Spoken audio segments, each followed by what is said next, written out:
ஜல்லிக்கட்டுக்கு போராடிய அனைத்து மாணவர்களுக்கும் சமுதாய மக்களுக்கும் என்னுடைய நெஞ்சார்ந்த நன்றி.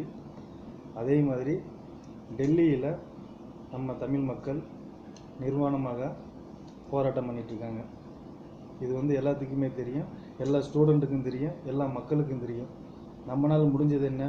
வேடிக்கை மட்டும்தான் பார்க்க முடியும். போராட்டங்கள்ங்கிறது நம்ம ஜல்லிக்கட்டுக்கு பண்ணணும். உலகமே அது நல்லா பார்த்துச்சு, பாராட்டுச்சு.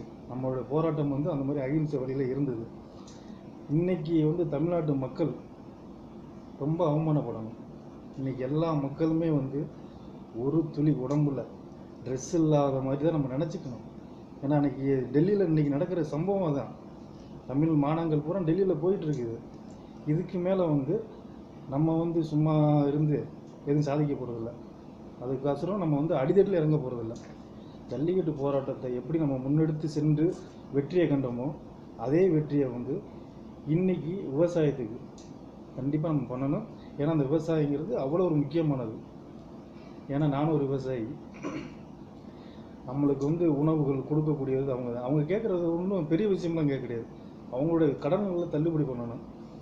வறட்சி நிவாரண நிதி சரியான முறையில் யாருக்கும் போய் சேரவும் கிடையாது. சின்ன சின்ன விஷயங்கள் தான் அவங்க போராடுறாங்க. இந்த போராட்டத்துக்கு கூட செவி சாய்க்க முடியல நம்ம மோடி.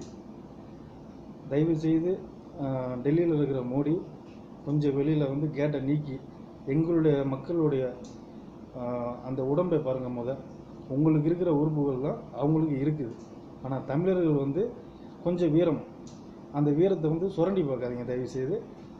தமிழ் மக்கள் அமைதியான போராட்டம் பண்ணாங்க, அமைதியாக தான் இருப்பாங்கன்னு சொல்லி தயவுசெய்து என்னாதீங்க. அது சென்ட்ரல் கவர்மெண்ட் ஒரு இந்தியா அப்படிங்கிற லெவலுக்கு கெட்ட பேர் உருவாக்கும். நாங்கள் தமிழ் மக்கள் அந்த லெவலுக்கு போராட்டத்துக்கு நாங்கள் போகவும் மாட்டோம். அதனால் தயவு செய்து எங்களுடைய மக்களோட உரிமைகளை நீங்கள் தயவு செய்து கொஞ்சம் செவி சாய்ச்சி அந்த பிரச்சனையை முடிவுக்கு கொண்டு வர பாருங்கள். ஏன்னா அந்த தமிழோட வீரத்தை அந்த உலகமே பார்த்து வியந்துச்சு. அப்பேற்பட்ட தமிழுடைய வீரங்கள், அவ்வளோ பாரம்பரியங்கள் உள்ள தமிழ்நாடு, அவ்வளோ உணர்வுகள் உள்ள தமிழ்நாடு.